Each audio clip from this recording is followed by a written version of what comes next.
Le terrain m'a appris une chose, c'est qu'au-delà de tout type de stratégie, ce qui va être réellement important, c'est la qualité du relationnel avec les équipes. Donner un petit feedback positif. C'est le premier travail. Il faut qu'il soit vrai, basé sur des choses réalistes, très factuelles. Bienvenue sur le podcast de Sam, les solutions avancées pour managers. J'ai le plaisir d'accueillir aujourd'hui Jérôme. Bienvenue Jérôme. Bonjour Marie-Lou, merci de m'accueillir. Tu nous embarques dans ton quotidien d'expert et tu as choisi une compétence managériale que tu viens revisiter.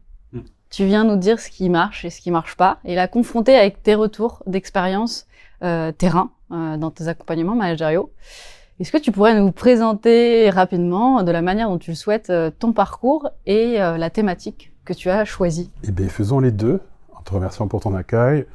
Donc, Jérôme Hermineau, j'ai 25 années de management opérationnel autour d'une pression business qui était omniprésente au quotidien. Et cette pression omniprésente touchait des objectifs précis, des chiffres d'affaires à obtenir, une pression quotidienne sur les équipes et impactait finalement l'ambiance au général.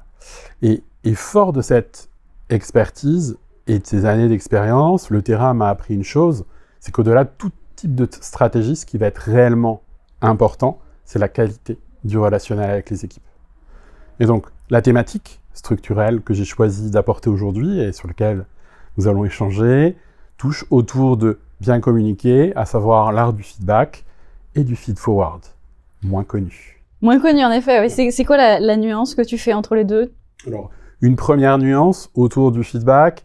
Le feedback, je dirais, qui concerne quelque chose qui vient de se réaliser et sur lequel nous allons nous poser calmement, tranquillement, où je vais prendre le soin de prendre soin de toi, aussi sur ce qui a été réalisé et aussi sur ton émotion. Est-ce que c'est le bon moment pour toi?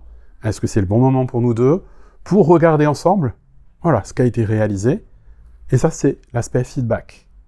Retour en arrière.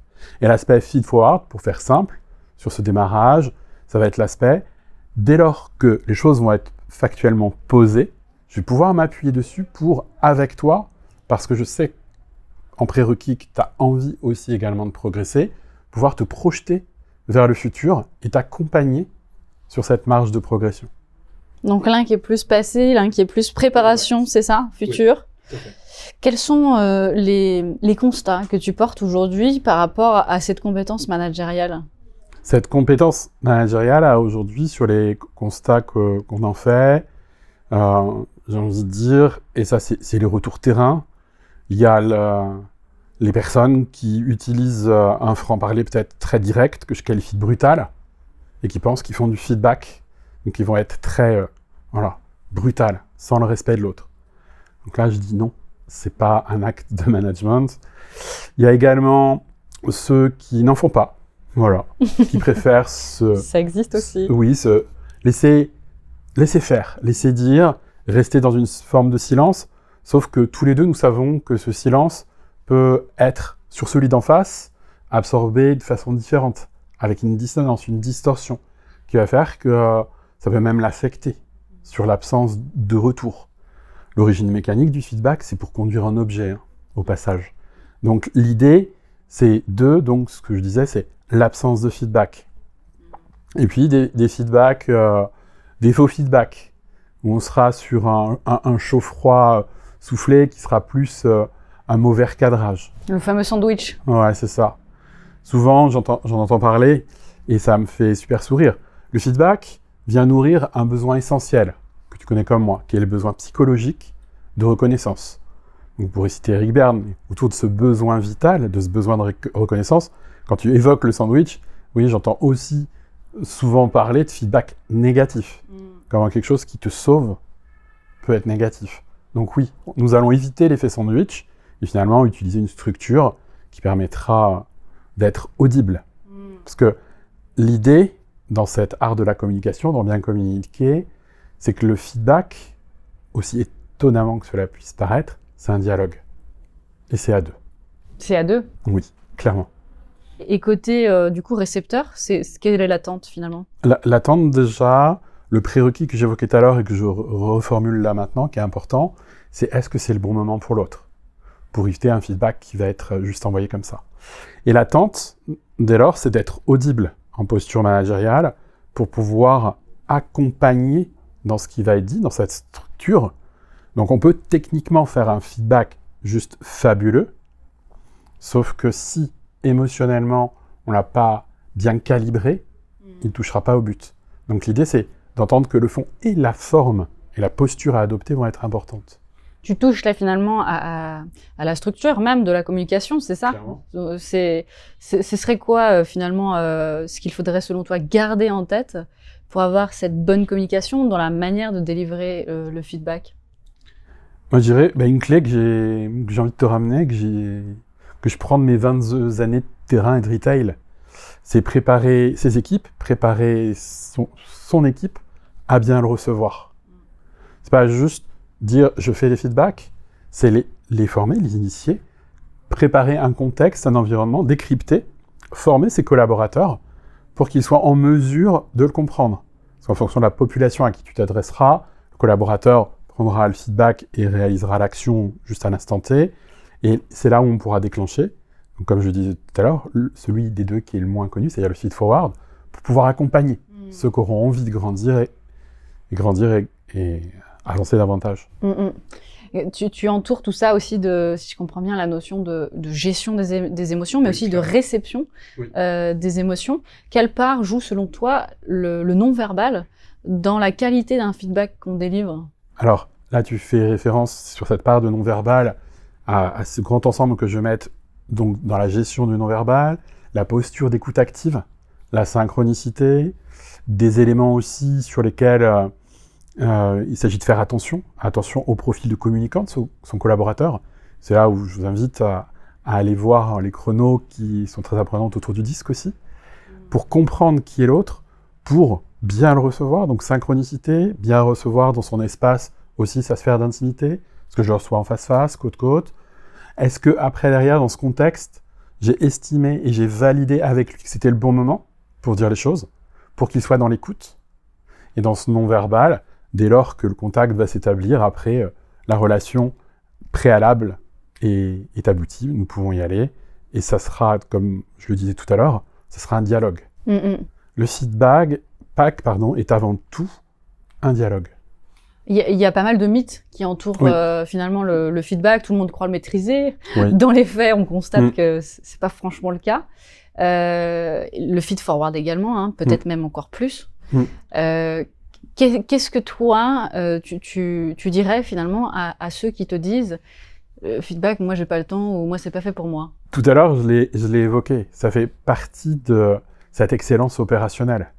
La qualité du relationnel, c'est ce qui privilégie et ce qui vous fait gagner. Si je reprends mes années terrain, pendant 22 années terrain, j'ai utilisé le feedback, sans le savoir en plus. Et à chaque fois, ça a permis de faire grandir des équipes, d'accompagner, quelle que soit la posture et l'intention du collaborateur en face. Donc il fait gagner. Et donc, sur le mythe de « j'ai pas le temps » ou « je pense bien le faire », l'idée c'est d'inciter, de revisiter éventuellement sa pratique, à travers notamment le chrono, pour comprendre en fait comment je peux être efficace et efficient. Donc ça part de soi, oui. Connaître sa posture, la méthode aussi, j'imagine, qui entoure ça. Clairement. Et puis, tu nous as parlé aussi de dialogue. Qu'est-ce qui est attendu finalement et qu'est-ce qui est possible quand on reçoit, quand on est en position de receveur? Qu'est-ce qui est possible de faire ou souhaitable de faire? Alors, je dirais d'abord, il y a un petit point de vigilance à lever en posture de receveur, parce qu'il peut y avoir une dissonance dans la perception de l'autre. Et là, je fais référence notamment aux travaux de Festinger sur la dissonance entre la perception que l'autre va en avoir sur l'image qu'il a de soi. Il pourrait se mettre dès lors dans une posture de justification, donc sans rentrer sur l'échelle des comportements, mais qui pourrait entacher la relation managériale. Et puis, par ailleurs, autour d'une autre compétence que je prends aux neurosciences sociales, avec les travaux de Lieberman, qui nous montrent que la partie du cerveau qui va recevoir ce feedback est la même que celle qui active la douleur physique. Donc, il y a un point d'attention où il faut porter ce feedback avec délicatesse. Et bien évidemment, congruence. Ça nous stresse, finalement, c'est ça. Ça peut nous stresser.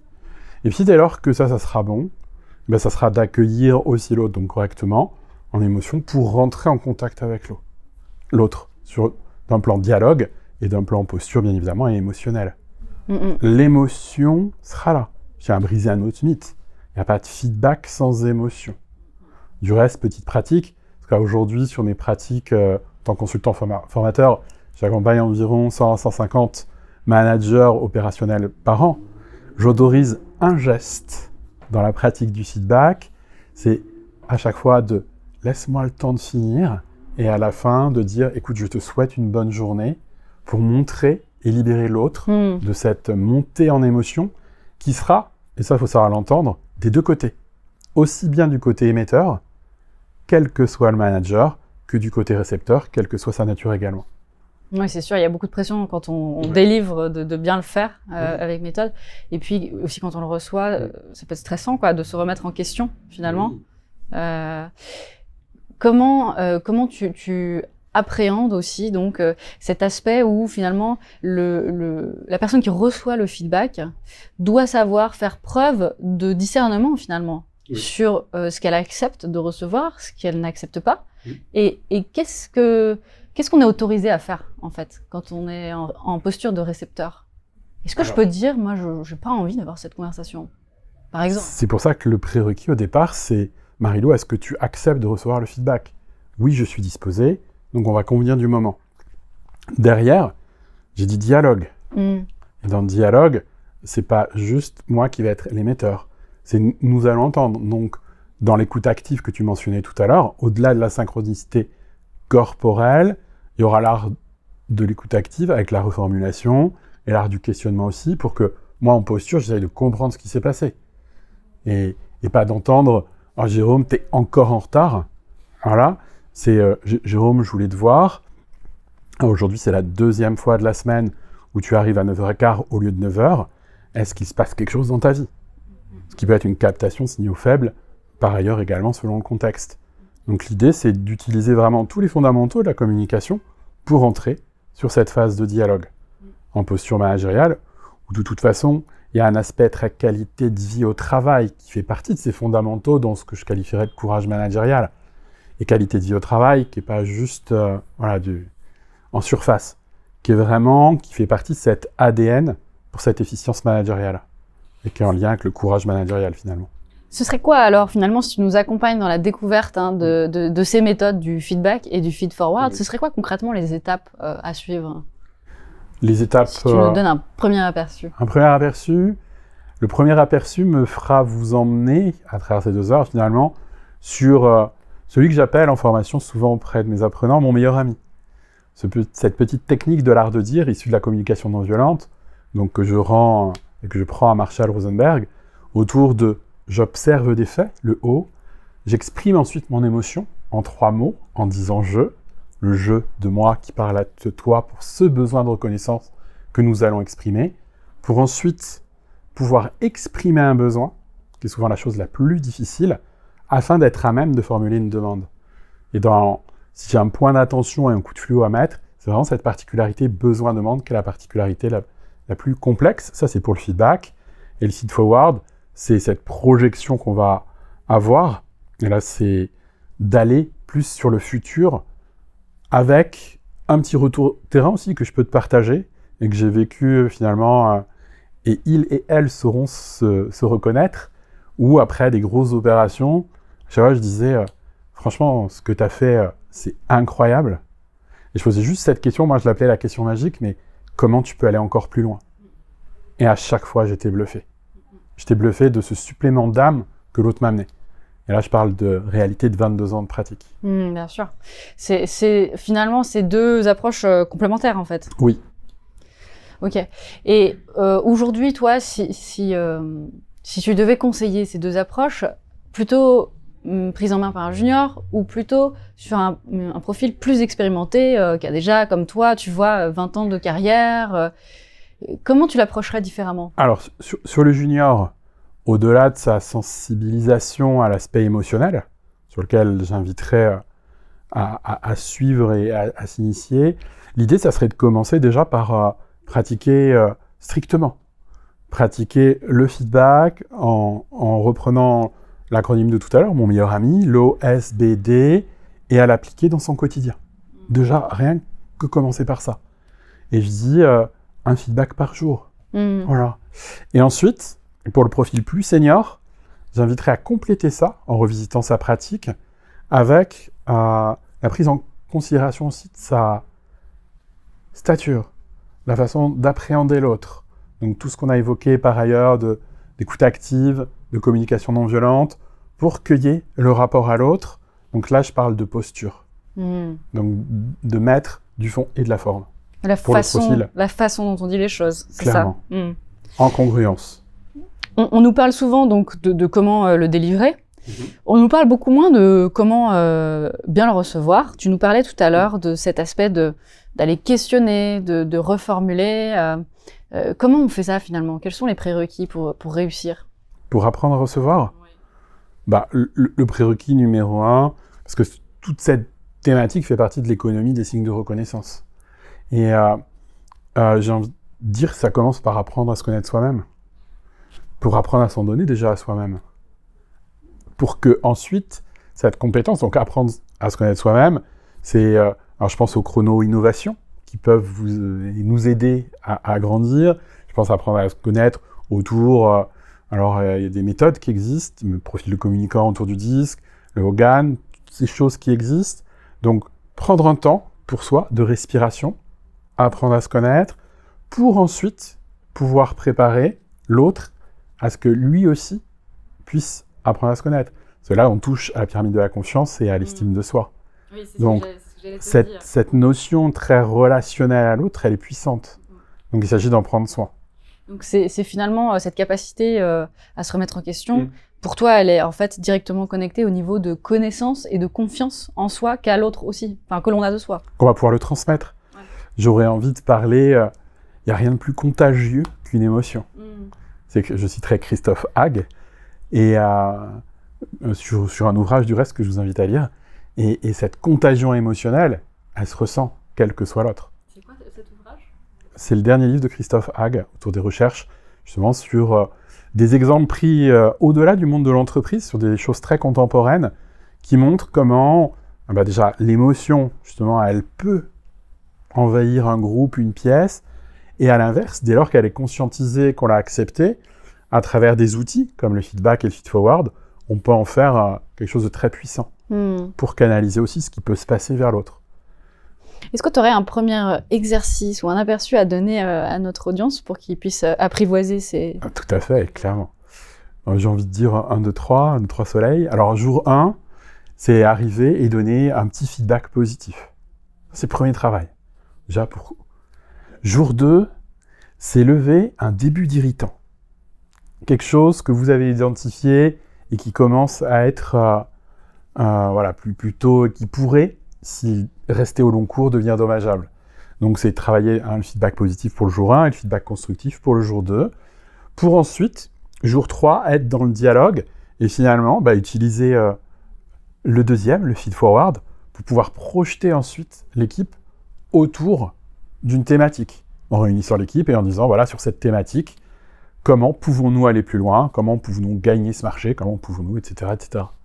Donc le jour 3 en question, le moins connu, tu dirais qu'en fait c'est une anticipation d'événements à venir par l'expérience capitalisée des uns et des autres, c'est ça? Oui, parce que dès lors que j'aurais travaillé jour 1 avec chaque individu dans un moment sur quelque chose de positif et aussi sur quelque chose de constructif, je peux ensuite, sur la force du collectif, parce que comme je le dis souvent, nous gagnons ensemble, et oui, et c'est extrêmement important, et bien faire ensemble, parce que dès lors, ça sera finalement une règle managériale pratiquée et connue.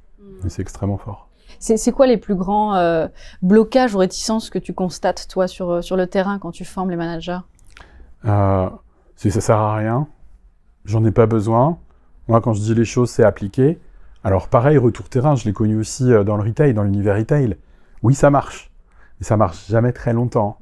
Et à l'heure où on parle de marque employeur, de pouvoir conserver et garder nos collaborateurs au sein de l'entreprise, j'ai envie de dire à tout le monde, à tous ceux qui nous écoutent en fait, quelque chose d'extrêmement important. Ce qui est important, c'est travailler cette reconnaissance, et peut-être même plus forte que travailler la rémunération.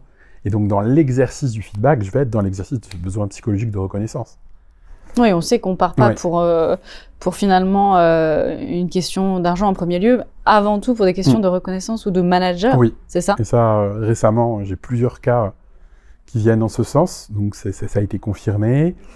Autre cas aussi, c'est, je reformule encore une fois, mais c'est l'absence. Dire, oh, bah, moi c'est bon, ils le savent. Non, on le sait pas. Cette distorsion qui pourrait arriver derrière. Qu'est-ce que toi tu as dû désapprendre pour vraiment bien maîtriser ces deux méthodes? Alors de prime abord, j'aurais envie de te dire, de passer d'un mode directif qui donne la direction de façon un peu sèche, juste à instruction, et de comprendre que les impacts voulus dans la connaissance de l'autre pour faire ensemble, oui, sur l'immédiateté, ça a apporté des choses, mais que rapidement, on n'allait pas plus loin tous ensemble. Donc il m'a fallu désapprendre. Et rapidement rentrer justement dans le contact de l'énergie du relationnel et dans la pratique du feedback et du feed-forward, que j'appelais baguette magique. Y a-t-il selon toi aussi des compétences à avoir par ailleurs pour que ça tienne, ce feedback, pour savoir le délivrer correctement? Alors je dirais que, et là il y a également un chrono qui aide à la gestion du temps pour pouvoir s'organiser. La recette magique, tout à l'heure, ce que je te disais, c'était jour 1, pratiquer au moins un feedback. Mais j'ai envie de dire, la magie de ce feedback, c'est qu'il peut être à n'importe quel moment de la journée, sur n'importe quelle action, finalement. Parce que dès lors, oui, on cadre, on structure l'activité, et c'est le propre de tout manager, cette main qui dirige. L'idée, c'est de pouvoir le dispenser au bon moment, à n'importe quel moment de la journée, et sous n'importe quelle forme.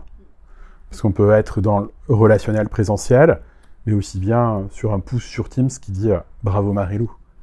C'est quelque chose pour toi qu'il faut garder à certains moments plus ou moins précis ou précieux, ou à l'inverse quelque chose qu'il faut ritualiser, démocratiser au quotidien?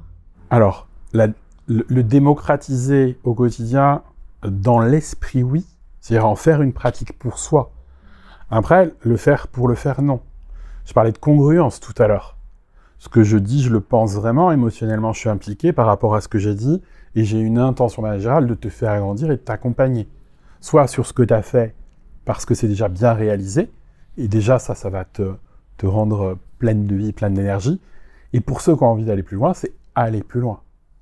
Donc là, tu touches finalement aussi à ne pas rentrer dans l'hypocrisie, quoi, c'est ça? Sur cet alignement, pour que derrière, et pas là où je te disais, oui, intellectuellement, dans l'esprit, en faire quelque chose de routinier dans ma pratique, mais pas faire systématiquement. Il faut qu'il soit vrai, basé sur des choses réalistes, très factuelles. Le haut de mon meilleur ami, c'est observer. On est sur une factualité. Et dès lors que les objectifs auraient été bien confiés, avec un suivi, de façon très smart, derrière, je pourrais mettre en place dans ma routine. Donc finalement, c'est une pièce de puzzle qui s'intègre à tout un ensemble de pratiques qui sont du reste déroulées dans les chronos. Ça devient presque à un moment donné automatique pour toi, c'est ça? Oui, et là je peux témoigner de 22 années minimum de pratique sur les pratiques opérationnelles, où dès lors que tu confies un objectif, dès lors que tu as pris ton point de suivi, tu vas pouvoir être en mesure. L'idée c'est d'être dans cette force de l'émotion et dans l'importance du cadre relationnel, et pas être dans un systématisme qui nous emmènerait sur du contrôle sur contrôle ou du micromanagement, pour les moins aguerris et avertis d'entre nous. Donc d'en faire une force. S'il y a quelque chose que tu aurais aimé savoir plus tôt par rapport à ça, ce serait quoi? Très sincèrement, la pratique de la communication non violente. Parce qu'elle permet, souvent je l'appelle le couteau suisse, mais elle permet de tout dire. Elle permet donc de faire des feedbacks, de projeter sur des feed-forward. Elle permet aussi de lever des tensions. Et pour moi, c'est ça que j'ai découvert beaucoup trop tard. Tu vas nous accompagner du coup dans quelques journées expérience avec des formats très courts, donc pendant 2 heures pour maîtriser ces fameuses méthodes de feedback et de feed-forward. Et puis à travers des ateliers du coup d'expérience autour des sujets les plus bloquants ou des erreurs les plus fréquentes. Pour toi, ça s'adresse à qui finalement cette expérience? j'ai envie de dire, et de reprendre finalement en mimétisme ta question de tout à l'heure, mais ça s'adresse en prérequis à ceux qu'on aurait envie. Alors, le junior, sur une découverte d'un outil que j'eus aimé avoir à l'aube de mes 18 ans à l'époque, et qui m'aurait réellement servi et permis de dénouer moult situations, et également sur un profil plus aguerri, plus senior, qui va lui permettre de se poser, de repratiquer, et ça va être intéressant, de repositionner sa pratique à l'instant T, à l'aube de 2026, et avec des effets de débord que je vais évoquer avec toi, et de pouvoir repartir avec finalement une pratique revisitée et actualisée, concrète, au cours de cette journée notamment. Donc, ce serait plus dans une forme de confrontation ou de check de réalité Oui. sur les profils confirmés, c'est ça? Oui, de réalité, souvent, et malgré nous pensons bien faire, sauf que dans ces petites aspérités, j'ai évoqué tout à l'heure par exemple le prérequis de la relation à l'autre, émotionnellement, est-ce qu'il est dispo, est-ce qu'il a été formé à recevoir le feedback, moi, est-ce que je suis OK, est-ce que c'est le bon moment pour moi aussi, est-ce que j'ai pris le temps de le préparer, ça se claque pas comme ça, et d'être dans cette revisite de pratique pour être optimal. Pourquoi, à ton sens, en 2026, c'est important de revenir là maintenant sur ces sujets de pratique de ces deux méthodes? Alors, pour moi, c'est essentiel pour deux grands axes. Le premier, nous l'avons évoqué, c'est ce besoin psychologique de reconnaissance et qui est une force dans l'ADN de l'entreprise qui va permettre à chacun aussi de se mettre dans une logique donc, de prévention des facteurs de risques psychosociaux et donc de qualité de vie et de conditions de travail. Donc d'être dans ce courage managérial au quotidien. Et deux, à l'ère de l'IA, j'aurais envie de te dire aussi le fait de pouvoir se poser et pas dire que le feedback, il est juste systématique. Que ça y est, on enregistre la réunion, que ça va donner les feedbacks et tout. Non, l'idée, c'est de pouvoir réinstaurer, d'être en mesure, moi, manager, de couper avec mon collaborateur l'enregistrement automatique généré par l'IA et de se repositionner, se reposer tous les deux, prendre le temps, remettre de l'esprit critique, de l'échange, de la sincérité et de la nuance entre nous deux. Derrière, c'est le lien de confiance qu'on viendra également, par ailleurs, retravailler. Donc, force de l'IA, oui, en relativisant et d'en faire finalement un véritable outil. Ok, j'enregistre avec l'IA, mais ok, là je vais déclencher un feedback et un feed-forward que je vais construire en dialogue avec mon collaborateur, ma collaboratrice. Tu as la notion aussi de confidentialité derrière que tu touches, c'est ça? Également, parce qu'on touche à l'aspect émotionnel, on est sur une ligne de crête, plutôt sensible, et puis en fonction de mon profil, j'ai pas forcément envie d'être enregistré et que tout de suite ça sorte, quoi. Ouais. Et, tout à fait. C'est sûr. Merci beaucoup, Jérôme, pour tout. S'il y avait finalement, avant qu'on se quitte, une personne à qui toi tu aimerais donner la parole sur ce podcast de Sam, ce serait qui? J'aurais presque envie de dire, là c'est un clin d'œil aux mots qui sont des fenêtres, ou bien ce sont des murs. J'adorerais recevoir Marshall Rosenberg. Voilà. Et ben on lui passera le mot.